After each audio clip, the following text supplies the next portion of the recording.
everyone in the same place. I don't know if he'll want to move us at this point, but we'll delay him and shoot the shit and then get into this properly. But yeah, I have in one Slack channel a notification that we changed the remote URL for uploading the rankings, and in the other channel that we changed the password. So there's a lot of cutting and pasting going on in my life right now, but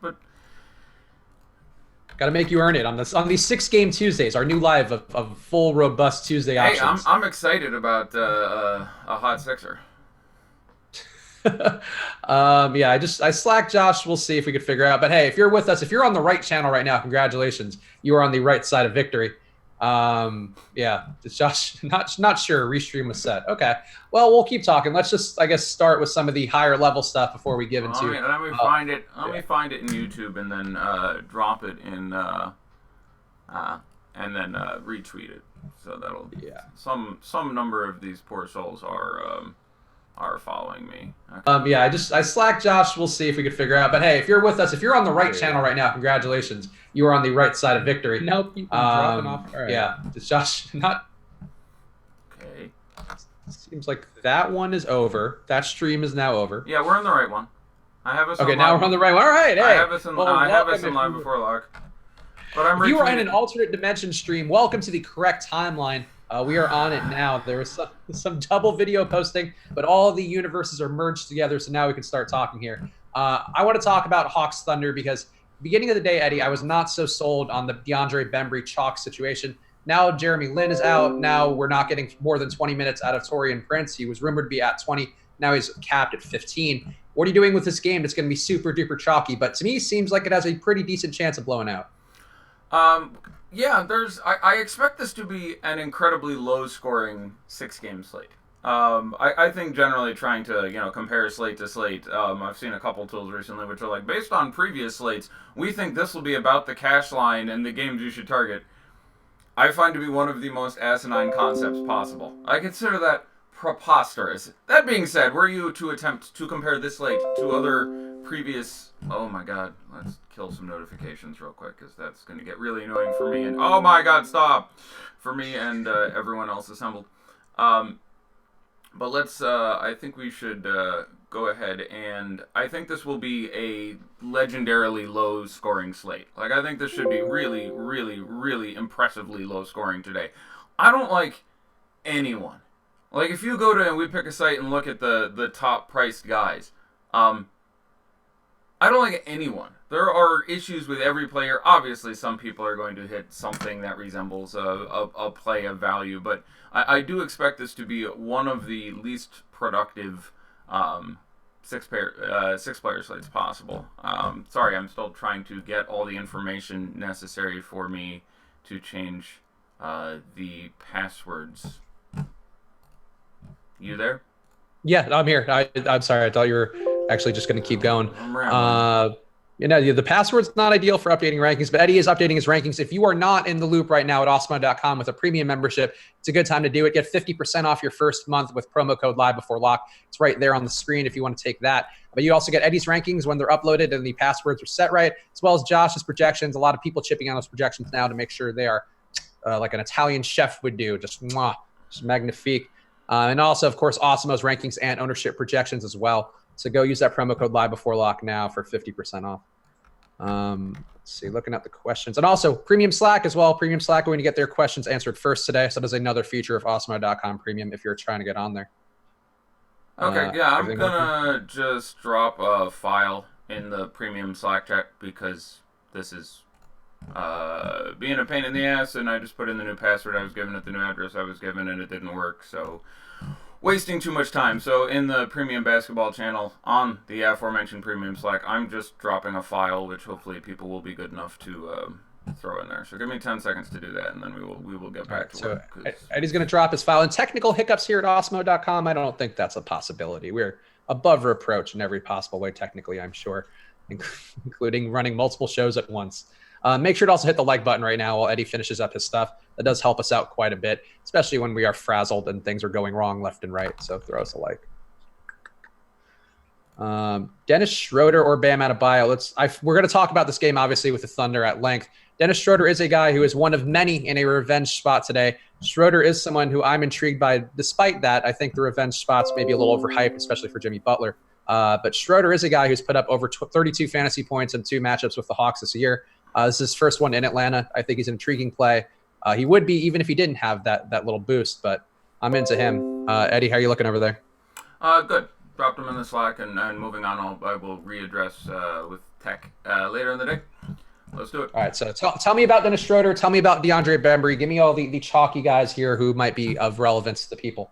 Yeah, it's all the injury news seemed to break in the way that was most likely, though not necessarily the best for fantasy. The exception being Atlanta, where we will have the limit of 15 minutes on Taurean Prince, which largely takes him out of play pretty much entirely, unless he was sitting at the minimum somewhere, which I strongly doubt.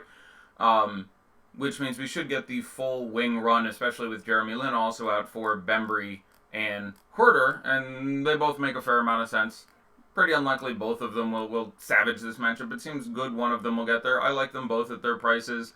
I think Bembry at 45 on DK appears to be the chalkiest of them, but it should be. He objectively looks good. This game should be super fast. Now, these two teams did get together and play earlier this year, and it was an underwhelming fantasy situation.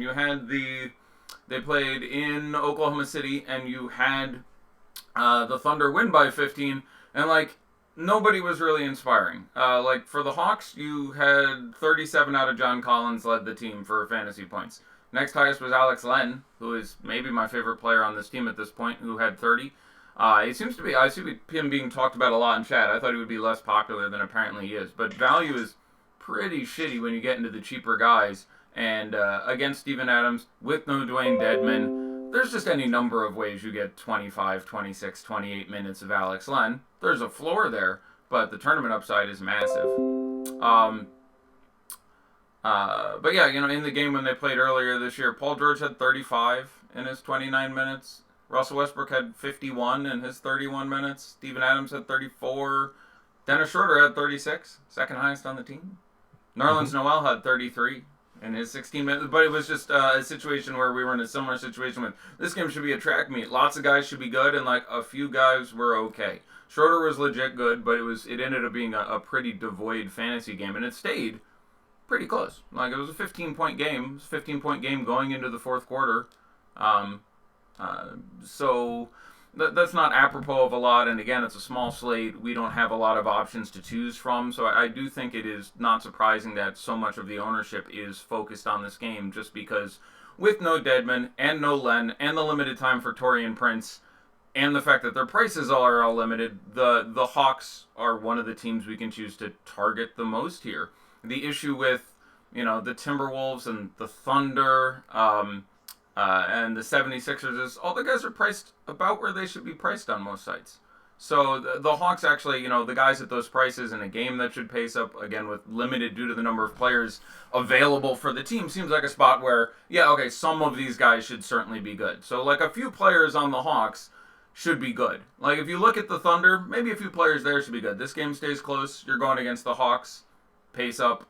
Sure, maybe that works out. But a lot of the other games, it's how many guys on the 76ers are going to be good? It's one, right? I mean, I guess it's possible you get 60 out of Embiid, 55 out of Simmons, or 55 out of Simmons and 48 out of Butler, or something like that. But just due to the prices, it's a shitty fantasy situation. Golden State and Denver, I want to touch on for a second, is a really bad fantasy environment against each other for a couple years now. If we look at here's a fun game. If we look at a sample size of this year, last year, and the year before that, Golden State and Denver. That's 8 games, okay? How many times total, how many players on both teams collectively in all those games over the last, this season and the 2 previous seasons, do you think have scored 60 fantasy points? I know Jokic has done it a handful of times, so that'd be one. Jokic has done it twice. I'll stop you there, because that's it. That's it. Really? 0 for Durant, 0 for Clay, 0 for Steph, 0 for Jamal Murray, 0 for anyone else in those games. No one else has gotten 60 once. Jokic has a 67 and a 63. How many of you think got 55 once? I'll stop you right there. You've got them already. There's none. No one ever got 55. Jokic has his 2. That's still it. So you have 0 55-point games out of Steph, Clay, Durant, Draymond, Jamal Murray, anyone there. They handle each other very well. You're in the less hospitable of the two environments in Denver.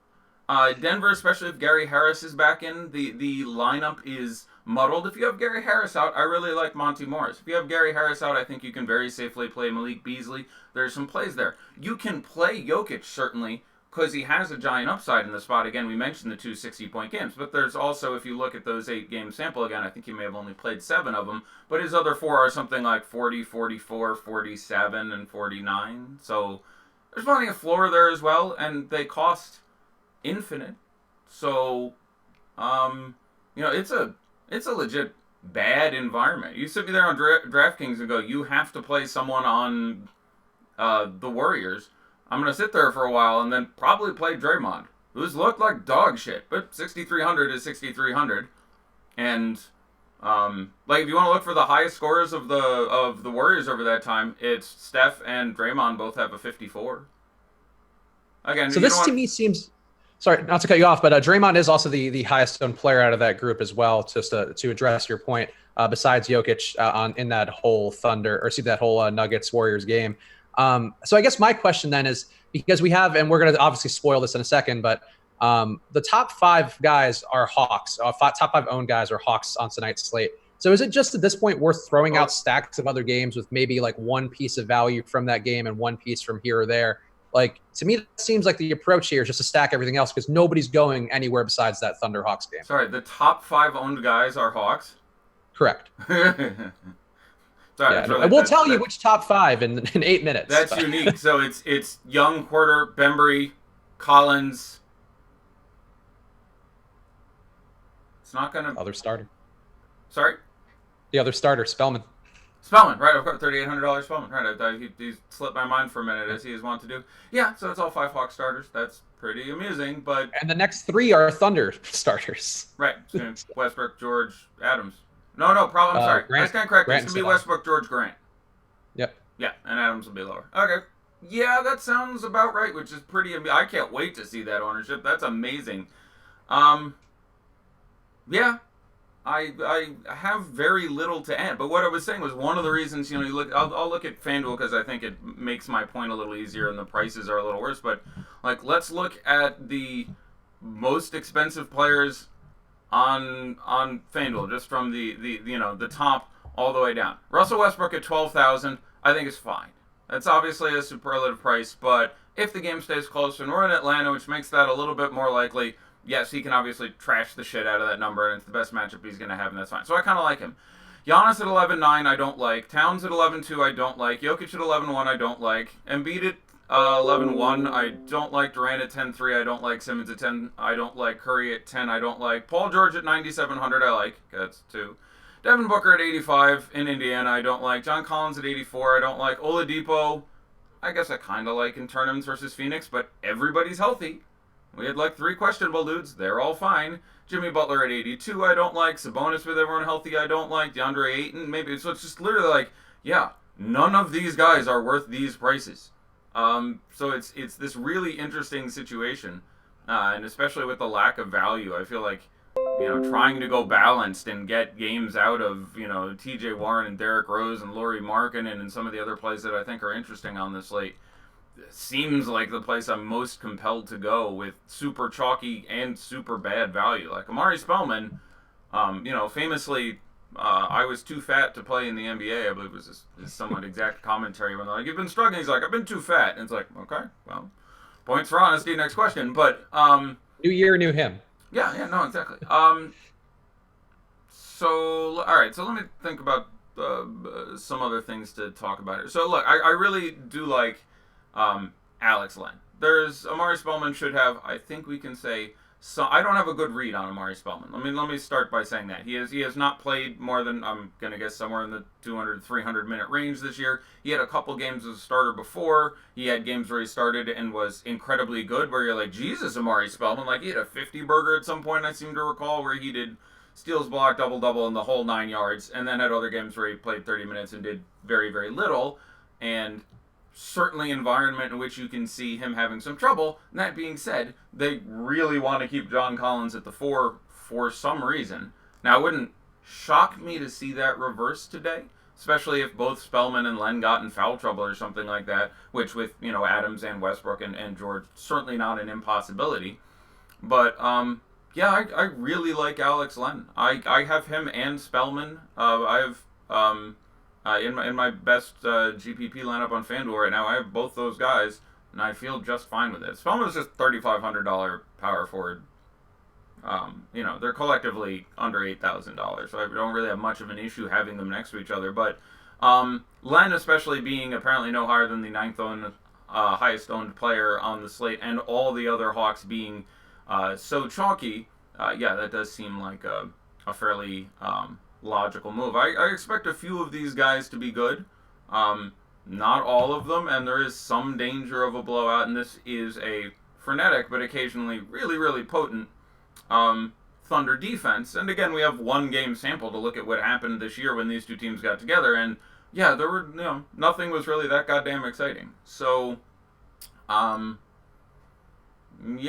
it's generally a shit slate. So even when I'm not super thrilled with a lot of these plays, they guard demonstrably point per dollar some of the best plays on the slate. So Dennis Schroeder, especially underpriced on FanDuel, that should be pointed out. 5,300 is a little too cheap. Last game, I was a big fan of him, and I thought he was gonna crap all over us. And I was watching the game as it started, and he had like 6 fantasy points at halftime, and ended with 42 or whatever the hell that number was. So he just went off in the second half. So I'm glad I stopped watching the game there. But is a guy who has 35, 40 point upside. He gets that 30, 40% of the time. And against the Hawks is obviously a really nice spot. So, that number really makes sense, especially on FanDuel. But yeah, I find myself looking more and more towards Chicago in LA, where it's I was actually just going to ask you about that, because so that's a game which I pivoted to pretty heavily as well, in a couple spots at least. I'm doing a max 20 today. I think I have 5 lineups that are game stacks of that. And we have a question from 1.6 asking, can you ask Eddie who he thinks the potential lineup change for the Lakers will be? So tell me about the game overall, but tell me what do you think, what lineup adjustments the Lakers may make today? Yeah, I heard that. Reading the tea leaves, I would think they take Josh Hart out of the starting lineup. That's just my guess. But with LeBron, still not back, and I don't expect to be back for another 10 days. I think they're going to keep him out a while. And this team playing really defensively, Josh Hart seems like the square peg to me. So I'm pretty sure it's Josh Hart. It's not Lonzo, it's not Brandon Ingram, it's not Kyle Kuzma. It's just not those 3 guys. So it's Hart or McGee. I'll say it's 70-30 for me that Josh Hart comes out. I think the most likely by far guy who will step in would be Kentavious Caldwell-Pope. And for that reason, I have some interest in him on FanDuel, where he always has, steal and 3 upside and is going to be really low owned, and I think there's a chance gets the start in 32 minutes randomly tonight. But my number one guess would be Hart out, Caldwell Pope in. I think my number 2 guess would be McGee out, and Zubac in. But I'm pretty sure it's going to be one of those 2 guys who get moved out. And I like having, you're getting this whole Kuzma, Lonzo, Ingram group of guys at 7K, and you're getting all the guys from the Bulls at 6.5. A couple of each of those guys are going to be good, so I like trying to have each lineup have Lonzo. I think my favorite barely in tournaments are Lonzo and Laurie. So having Lonzo and Laurie, or Chris Dunn and Brandon Ingram, or Kyle Kuzma and Zach LaVine. DK, especially Wendell Carter, makes a lot of sense. Obviously the fouls can be an issue, the usage can be an issue. Boylan is a real asshat, but certainly I do think the upside is there, and if he plays well and stays out of foul trouble, which I think is a little more likely against a low offensive center usage guy like JaVale McGee, that you could randomly. So I like him in tournaments a fair bit. You can certainly Portis and stuff, but I think that game stays close, and again, I don't hate the environment there, and if we talk about the Timberwolves and the 76ers, everybody's back in, and people are like, oh, Towns. Look, I like Karl Anthony Towns a lot, but he's dealing with Embiid, which means more likely foul trouble, which means his rebounding upside is halved a little bit. So much of his production game with Derrick Rose out or Jeff Teague out or both out, um, everybody is back there and playing. So, I just have concerns that he pays off, depending where you're playing, 11K against Embiid. I don't think either of these guys has ever hit 60 fantasy points against the other one. They understandably sort of limit each other's production. And same thing if you go look at the 76ers. I like Ben Simmons. I like Joel Embiid. I like Jimmy Butler. But they're all priced at, 10 for Simmons, 11 for Embiid, 8 for Butler. Those prices are towards the top of their range. It's not a matchup I'm super duper thrilled with. People talk about the Jimmy Butler revenge thing. I have a number of issues with that. First of all, Thibodeau isn't there. Second of all, they're in Philadelphia, not in Minnesota. Third of all, the last time they called his ass back to practice and he got vengeful, he played, the whole scrimmage and didn't shoot and just played really tough defense. So, I'm, could that happen? Sure. Do I like having, one of those three guys in a tournament? Okay, I can get with that. Again, sort of like the, again, a spot I like having one piece of each side. You want to play Jeff Teague and Jimmy Butler? You want to play Andrew Wiggins and Joel Embiid? Likely you get a guy from each side of this game who shows out. But I agree with your statement that I kind of like just stacking the shit out of things. If everybody is going to just jump on this one game, and there's any number of ways that game can go squirrely, the most obvious of them being just the Hawks aren't that good and the Thunder, you could make an argument, are in the top 3 teams in the West, I think. So I think, I like your point that's just like, do you just sort of cast stones at this? Because again, if you, the number of games on the slate is limited at 6, which is an environment we like to stack a little bit more. And I think it's going to be a low-scoring slate. I don't think you hit 400 tonight with the best possible lineups. I think best possible lineups are 370 and cash lines are in the 2s. So the bigger issue is just some of these games, due to the prices, are really difficult to stack. How the hell are you going to stack Timberwolves and 76ers? Maybe you can play 2 of the big 76ers and Taj would get in that lineup almost certainly. And then Rose, but actually 5 guys from some of these games is priced almost impossibly because the high usage guys cost a ton. Thunder and Hawks, okay, you can stack that because the Hawks are all super cheap. But first of all, I don't want to try and stack Bucks and Heat. There are teams that have good Giannis solutions. There are teams that have no Giannis solutions. And he is a reasonably predictable guy. I like Giannis in DFS because there's good spots for Giannis and bad spots for Giannis. And he conforms to that 80% of the time. There's just other guys where it's just I have no idea when Steph is going to bust out and put up 70. Giannis against the Heat is not a good spot. They have a number of good guys to throw at him. It ends up being a spot which is a little more than average productive for Middleton and a little more than average productive for Bledsoe, and below average production pretty significantly for Giannis. So, I have some interest. Bledsoe on DK at 6,400. I legit like that. Price has been very good the last 2 games. That's just objectively a little bit too cheap, and you just end up with a very understandable situation where Giannis seeing double teams and just seeing the focus of the defense, and other times you just get more open shots for the other guys. So Middleton, they're not priced well enough on FanDuel to be super excited about it. But the more you talk through the slate, in this opening game, you have Devin Booker back, and that whole team's been playing without Devin Booker for, a couple times this year. So just everyone is priced up a bit. You don't have $3,700 Kelly Oubre. You have $5,200 and $5,500 Kelly Oubre or whatever. How much time is he going to get now? He's been getting 30 minutes off the bench. That has to come down. DeAnthony Melton was 4K. Now he's 5 and change. And he loses tons of usage and probably tons of time as well. TJ Warren tends to maintain his role better than others, and especially at the FanDuel price, I like TJ Warren. You can stick with TJ Warren, but having Booker back isn't going to be more shots for Ayton in not a great spot. And then you look across the ball at the Pacers, again, everybody is in, so I guess I'm back to liking Oladipo the most at his prices, especially on Yahoo and DraftKings, because if you'd have had Collison out, you could have gone to Joseph. If you had Joseph out, you could have gone to Collison. If you had them both out, or even one, you could have started taking some shots at Tyreek Evans. If you had Miles Turner out, we could have done Sabonis and would have been happy for Thad. None of that happened. So I do think everyone being healthy still makes some of these guys interesting tournament options. This is the second game of the year for them. They did play earlier. They did play in Phoenix. Oladipo did miss that game. Most notable was the ridiculous center production. You had, I believe, north of 45 fantasy points for Turner and Sabonis. So that certainly comes down and makes them sketchier GPP plays, although I think it's Turner's priced particularly cheaply on Yahoo, where I think he makes a lot of sense in tournaments.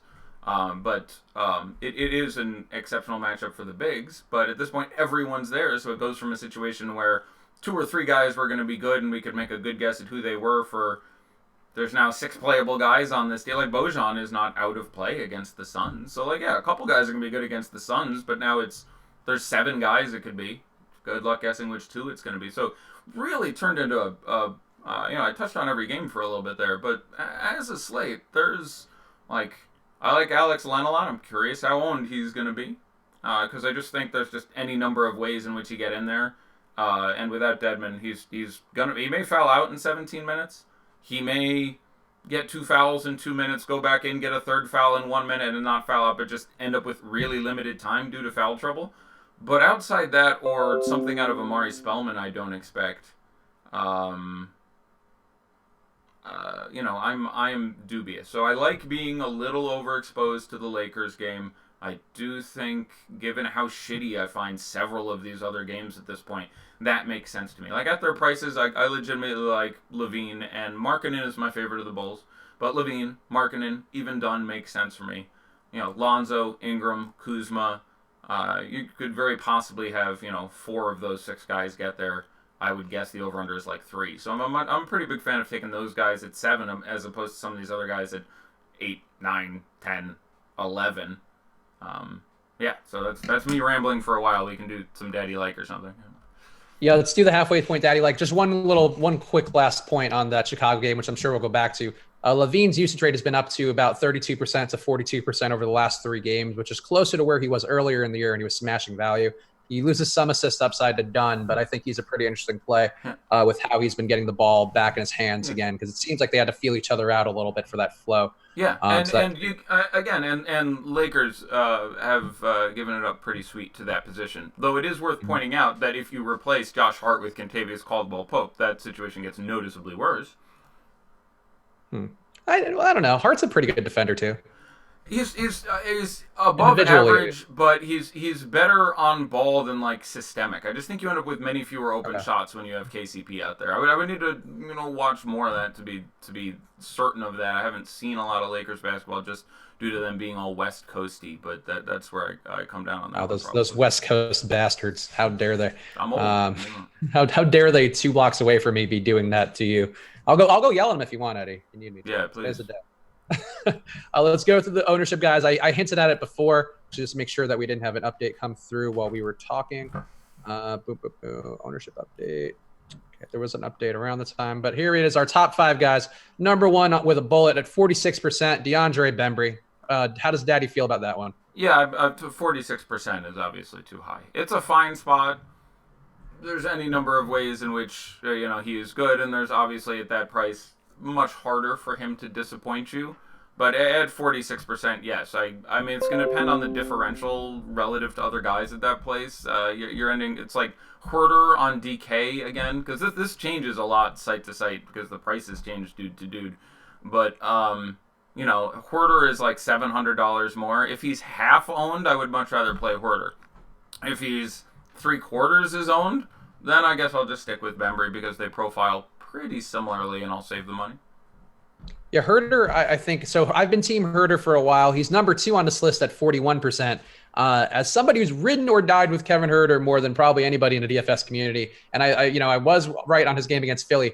This is not a matchup for him, especially with Taurean Prince coming back, even for that 15 minutes. Like, he takes minutes directly away from Bembry, but he takes usage directly away from Herter. I don't love Herter getting priced up. I think people are going to see that big game and think he gets there again. I don't think this is a spot for Kevin Herter, but Kevin Herter at 41%. How does Daddy feel? Yeah, again, 40% guy. Like, I think the previous game between these two teams was unreasonably low for the Hawks. I think as a team they will generally do better. But again, you had... I'm re-looking at this game. Give me a second. Alex Len made value. That's it. Like, literally, you had Alex Len be good on this team. You had Taurean Prince start, play 34 minutes, and get 27. That's not enough for his price. You had John Collins start and get 37. At his price then, that would have been fine, but not now. Trae Young got 25. That's not good enough. Porter played 25 minutes, had 21. That's not good enough. Dedmon only played 17 minutes. There was a little bit of foul trouble, but lots of turnovers. He had 13. That's not good enough. Bazemore had 27. That's not good enough. So you are now minus Bazemore, and you are only getting 15 minutes of Taurean Prince. You're going to have a larger role in the rotation for Amari Spellman. So for that reason, I do think guys will be better because some of the guys here where you got 25 minutes out of Porter and Bembry only played 19 minutes, both those guys obviously going to pick up their usage there, and the prices on them are pretty reasonable. So I expect it to be better than this, but not such a lock that I'm happy taking not great players against a world-class defense, at high ownership. So, I'm a fan of, trying to get away from either of those guys at 40+% if I can. Here's a guy who I would actually prefer to these two, though I do have more Bembry than him. Trae Young, 38% projected ownership on DraftKings. I think he's been playing well. His usage has been up. Obviously going to be a tough matchup for him, but he does intrigue me a bit because he's been playing in a more composed way, I guess is the best way to put it, a little bit less out of control. Obviously, Jeremy Lin there makes him a little bit less likely to get the hook over and over again. Trae Young at 38%. How do you feel about it, Eddie? Yeah, again, the price is low enough. I think, in tournaments, he's one of the guys who's, it's a little more likely that you randomly catch the 50 burger as opposed to out of those other guys, and he's not that much more expensive. But again, generally, I will move away. I would probably rather have less than that and have Chris Dunn or have Lonzo for a little bit more or have Jeff Teague or have Derrick Rose or have just at those percentage numbers, it's just yeah. So I will Daddy not 3 in a row. Daddy does not like. I may dislike the entire top 5. We'll see how this goes, but I'll go 0 for 3 there. John Collins, number 4, 30% ownership on DraftKings. 30. What do you say? 30. 30%. Actually, no. 30% flat. Yes, that's correct. All right, I like that. I have no issue getting on top of that. I think the upside is significant. I think the floor is much better. I think if you're going to go at this team, the 4 is probably the place I want to do it the most, which is where they're sticking it out there. So that will be what I presume is the one of these 5 guys I like. Although, again, it sounds like you're going to be in the mid-20s on Spellman, who I imagine is about to fill us out here. And that's fine. He is cheap enough. They obviously want him to start and play 30 minutes, and there's some chance of him doing that or still accruing a decent fantasy line in limited time. And he's outstanding on FanDuel and just priced pretty well on DK. So I will go on both Collins and Spellman. Actually, so I was actually a little bit wrong. It's a 3-way tie for 4th with Collins at 30%, Spellman at 30%, and Corey Joseph also at 30%. Yeah, Kojo is, you're talking DK, I think he's 3,400 there. So, yeah, I get it. He has gotten, it's still Corey Joseph, which obviously is never a thrilling thing, but value is really specious here.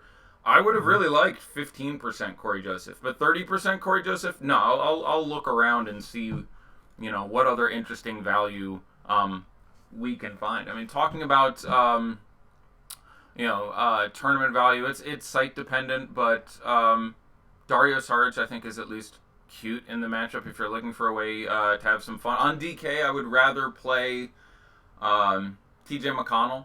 They have, a commitment to, even with everyone healthy. He gets 22, 24 minutes most games, and is just a guy who has really significant upside because of steals and assists. He's a really good steals guy and a really good assist guy. So if I'm looking for, if we do have Kojo all the way up at 30%, I'd probably be a little bit more inclined to try that in tournaments. But yeah, it's again, the value is really, really shaky. I think some Gary Harris news would be welcome about now, because it'd be nice to be able to Malik Beasley. I think Monty Morris is still sitting at 3,900. That becomes super interesting in cash or super interesting rather in tournaments if that ends up being an option. But finding decent value guys to look at. I don't know what Michael Beasley ended up at, but it's. I'm not so confident with Corey Joseph that I'm willing to take him at 30% in tournaments as opposed to some guys I would have ranked pretty similarly at 6%. So. That's fair. Let's pivot to a guy who Adam on the deeper dive mentioned, obviously a pretty sharp guy, and he pops up in my projections pretty well, though I think that's because Fantasy Cruncher, which I use as a minutes base, has him for a few extra minutes. Bobby Portis usage been pretty high, minutes between 17 and low 20s so far. Probably popping up for a lot of people. We're getting a couple questions about him in the premium Slack right now. What do you think about him in that matchup versus LA? Yeah, I like him a lot, and I'm presuming I offhand didn't remember his price. Yeah, 4,500 on DK. I really, really like that. I will still prefer Alex Len, who I'm still going to prefer over all the other value guys we've talked about, and Kojo and what have you. But 4,500 is a very nice price for Bobby Portis. Against the Lakers team, especially, porous to decent games from 4s and 5s, especially off the bench. So, yeah, I like Portis quite a bit. I have no issue with him on FanDuel where I think he's 5. I don't recall the Yahoo price offhand, but I like him. I like Lauri Markkanen in general. I want to go at this team there. I have Markkanen a bit ahead of Levine, a bit ahead of Dunn, and also cheaper than both those players. I wouldn't have a problem if someone had Levine projected a little bit higher, but I actually have Markkanen projected like half a fantasy point higher, and obviously the price is nice. Somebody asking Jay Kelly 13. You mentioned your thoughts about Karl Anthony Towns. Ben Simmons, a guy 2 straight games over 60 fantasy points. How do you feel about him in this matchup? I think he's fine. It's just the price has come up to a point where you need him to have a superlative game to be like, I'm thrilled with it. I would have rather. I'm glad Teague is back. I do think that actually helps him a hair. I think he's just fine in tournaments, but at a point where he's into the 5 digits on FanDuel, and I want to say on DraftKings he's 9.5, 9.5, somewhere around there.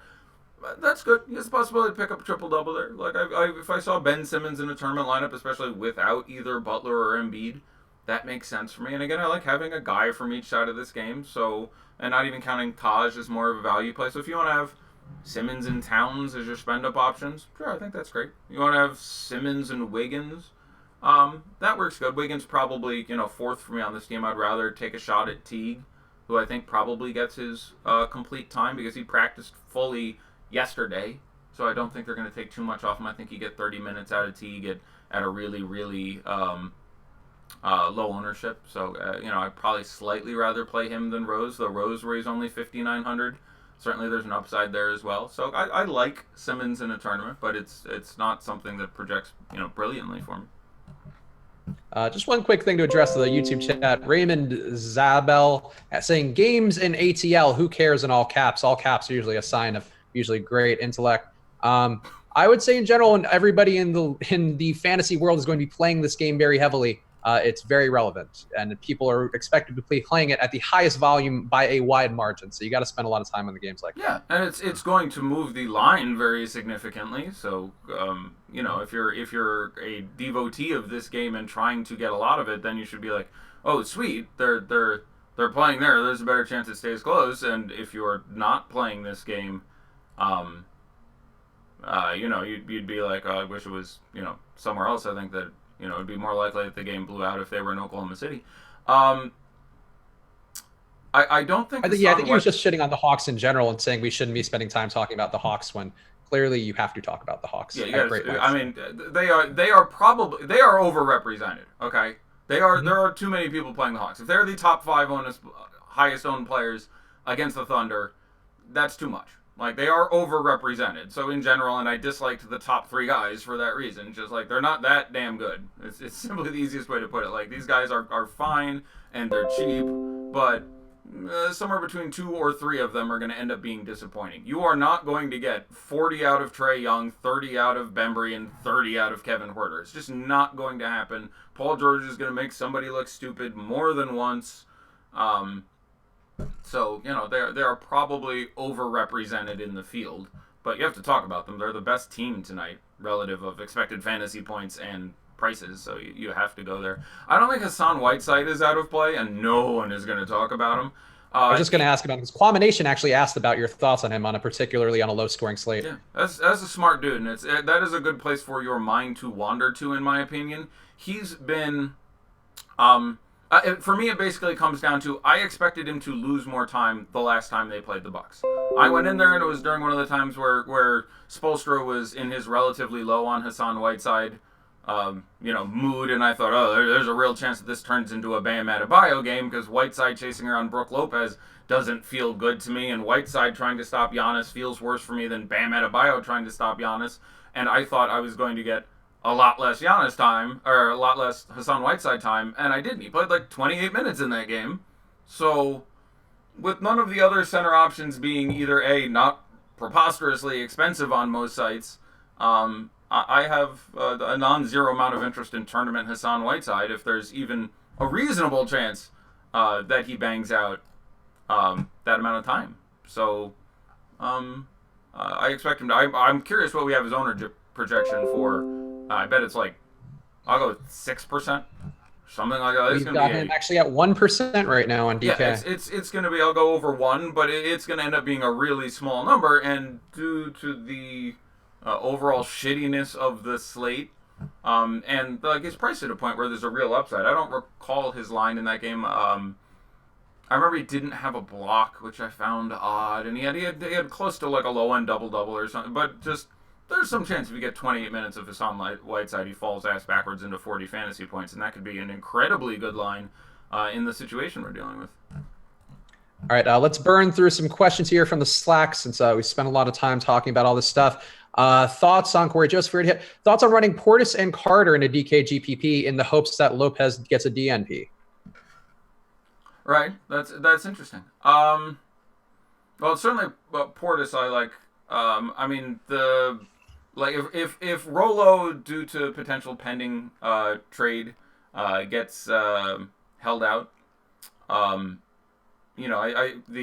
random guy who picks up that time is probably Cristiano Felicio.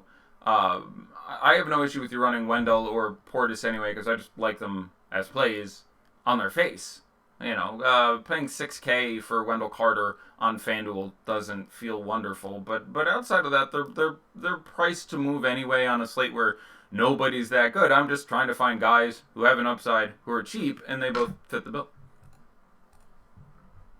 Let's see. Got some more questions here. We got some either ors, which we need to burn through. Bembry and Len or Herder and Spellman for DK Cash?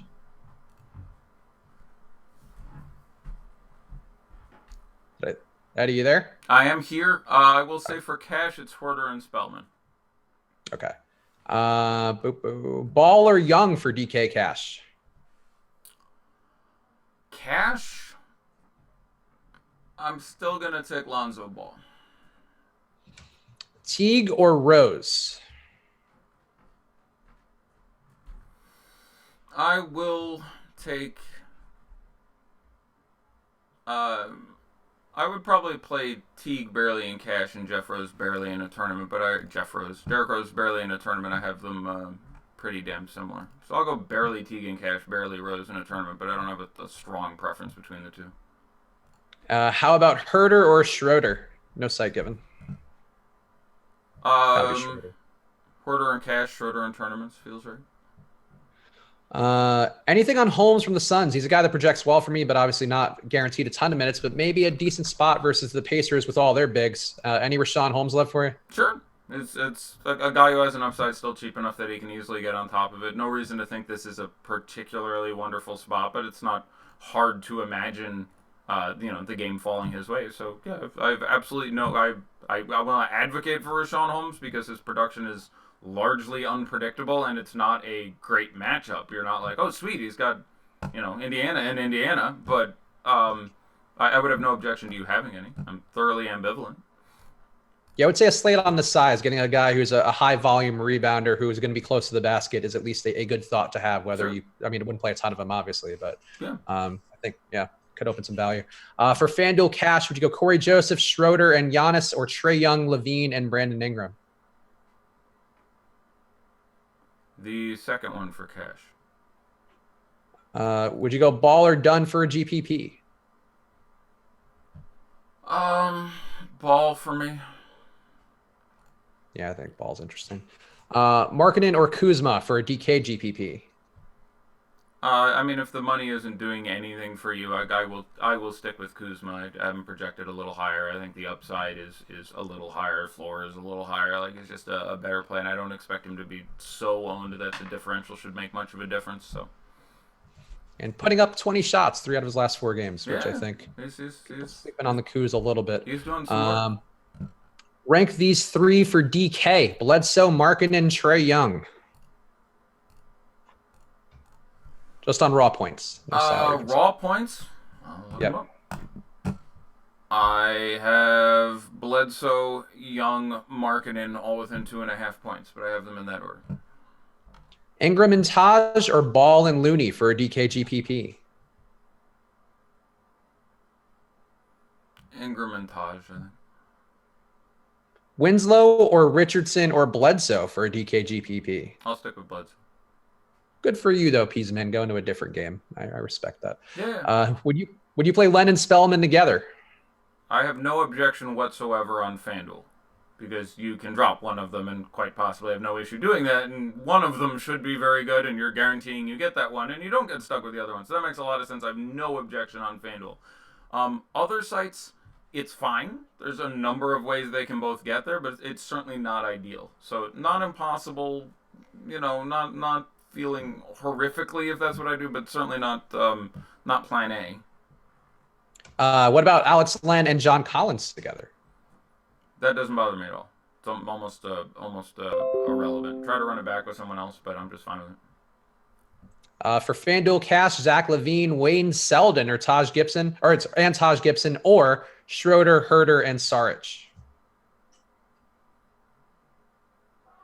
Yeah, they're both with doing the full punt. I will still go with the second one. Yeah, Selden up to 26 minutes last game. I think he's more of a GPP play, though. I wouldn't put him in cash. That seems risky. Yeah, no, 26 minutes was notable, and that's why I didn't, to completely shake your head at it. Like, it certainly could work out.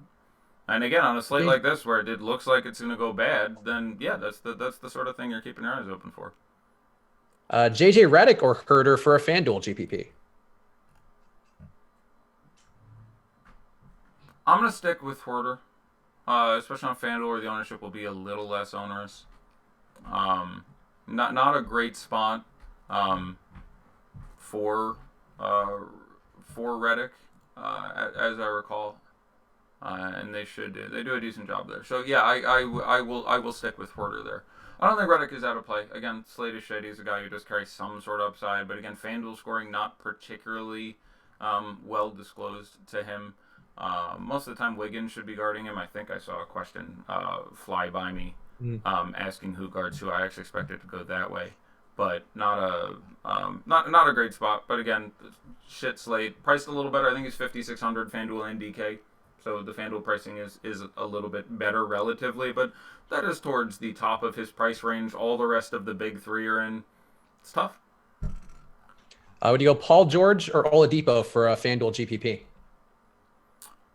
Well, that's different position and $1,400 different in price or whatever. I really like Paul George tonight. I think I saw a couple questions that we didn't get to flash past the screen. I do like Paul George. He's just a little too cheap playing against Atlanta, and he's perfectly fine when very few guys are perfectly fine tonight. So 97-92 Paul George does feel really good. For a GPP, probably a little more inclined towards Oladipo at half the ownership, but certainly like Paul George in any environment this evening. 1 minute left. For Rinpack, would you go Simmons or Curry? I would go Simmons. How about Grant? I assume Jeremy Grant. I think he's the only Grants on the slate, but Jeremy Grant or Josh Jackson for a FanDuel GPP? Yeah, that's a really good question. I will go with Booker back. I will stick with Jeremy Grant. I think you're being a little too cute with Booker back in Indiana. Like, you're asking a lot out of Josh Jackson, which is, Is it smart stacking OKC without Westbrook? Legalized could pivot to Curry or Simmons. Yes, it's just fine to stack OKC without Westbrook. You should have no issue doing so. Embiid, Towns, or Jokic? Oh, boy, this is just gibberish. Oh, I guess Embiid, Towns, or Jokic for FanDuel is just a question. Yeah, they're 11-1, 11-1, and 11-2 or something for those three guys. So Yep. Embiid, Towns, or Jokic for FanDuel. I am probably going to barely play Embiid, but I do not have a strong take there. Simply, they all project very similarly. They all project to score somewhere around 53 to 55 fantasy points. I think they're all just fine, but yeah, it's not, none of them scream I'm worth $11,000. But again, you just have to sort of recalibrate your expectations on a slate like this, where like nobody. Let's see. Lineups should be locked now on FanDuel, so it's going to affect some of these questions here. But Len and Lonzo, was that a 7 o'clock game? I think it is, right? There were 2 7 o'clock games. Yeah. So I think that Hawks game is now out of the picture. So this question's irrelevant. Let's see. If anybody has any questions, I know we had to burn through a bunch of these there. Drop them in the Slack now. We'll burn through a few extra ones because I know that was a lot of going back and forth, and we had a little bit of a late start because of the technical issues. So pop them in there now. Let's see. DK Cash. No, this one's not relevant either. Jones Jr. and Draymond, or Richardson and Josh Jackson. I think that one's still relevant.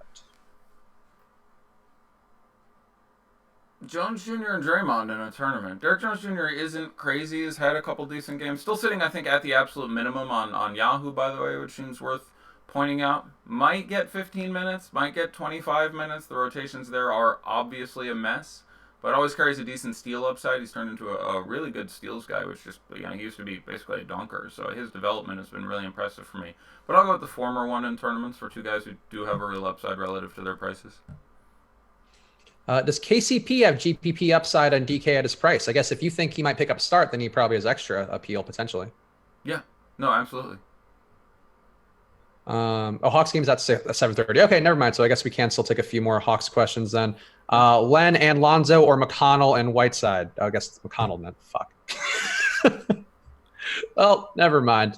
Never mind. Tried to get back to that question. Did not pan out. All right, nothing else good. Anything else you want to hit on real fast, or we just want to get to Daddy Likes with the games that we do have available? Yeah, we can Daddy Like it. That works for me. Portis or Bembry for GPP, by the way, while you're pulling up the Daddy Likes. I think Portis there. I'm certainly more inclined towards. I'll go with Bobby there. I think is the better play. Did Rolo get into a fight at practice? Yes, he did. He and Chris Dunn had to be separated, and Robin Lopez left for 15 minutes and then came back, was the report. Yeah, well, there's, when you're like, I want to get off this team, people get pissy. It's not. Ooh, here's a good question. Herter versus Bembry straight up. I'll take Herter. I have him projected for half a point more, so obviously the price is going to change things, but I will take Kevin Herter. So I'll take Bembry because I think he's going to be needed more as a ball handler today with Lynn now out. I would have been very off of Bembry if that were not the case, but I think that gives him the slight edge. No, I don't disagree with that. So clicking through some lineups here because for some reason I can't get the download to work. Joel Embiid 10%. Yeah, if you're going to take Joel Embiid, you have to be pretty happy about that price on DK. So 10% Joel Embiid plays good. 26% Jimmy Butler. I'll go with I don't like that. It's I'm not sure the narrative is worth anything.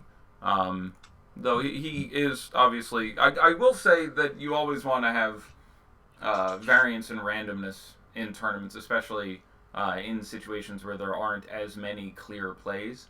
And so, I do think that adds a little more variance to his situation, so I like getting the upside. But a quarter of the field on him towards the top of his price range seems dicey.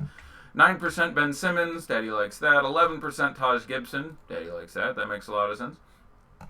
14% Victor Oladipo, Daddy likes that. 9% Karl Anthony Towns. You have to like that. Even with everybody back there is some giant upside there. Again, 27 rebounds in his last game, not going to be largely opposed by all those guys coming back. It'll be stopped by, to some degree, Anthony Davis, but the 27 rebounds were against Anthony Davis, so if it can happen there, it can certainly happen against Joel Embiid, so I'm not at 9%, 10%, I like the Towns and I like the Embiid plays there. Interesting of the field to stay there. Like, you have Towns coming off 80-point game and Embiid coming off being generally disappointing most of his recent games at very similar prices. Interesting, even paying, I think, a few $100s more for Embiid. Interesting that he got the higher ownership there.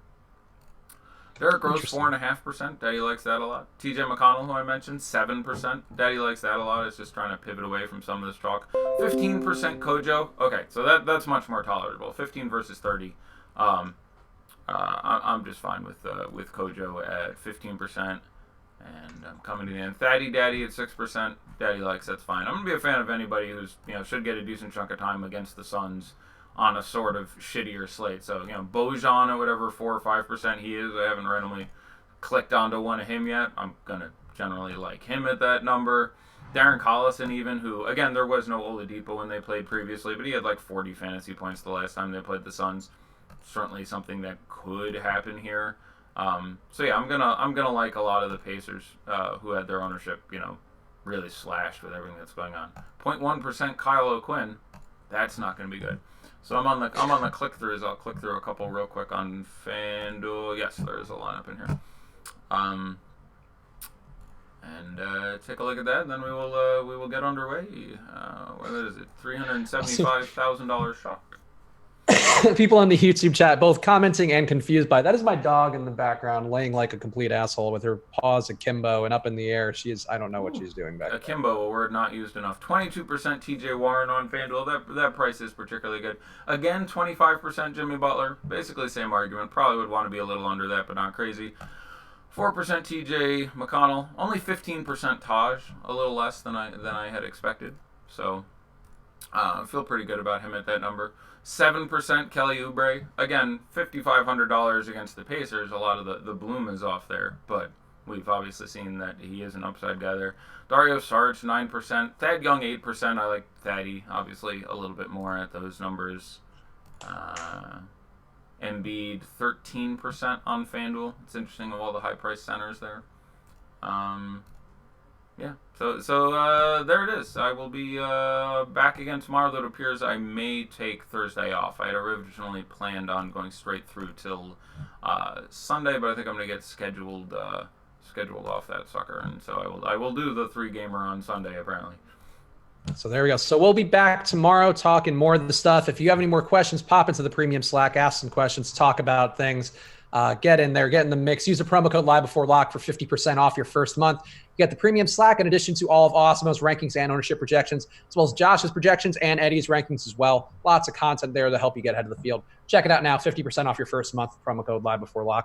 So get in there and make sure to like the video on your way out. The likes help us out quite a bit, especially on a slate like this where this is going to be an ugly one as we're thinking, but could go a variety of ways. But either way, we were here for you, and remember that as you hit that like button.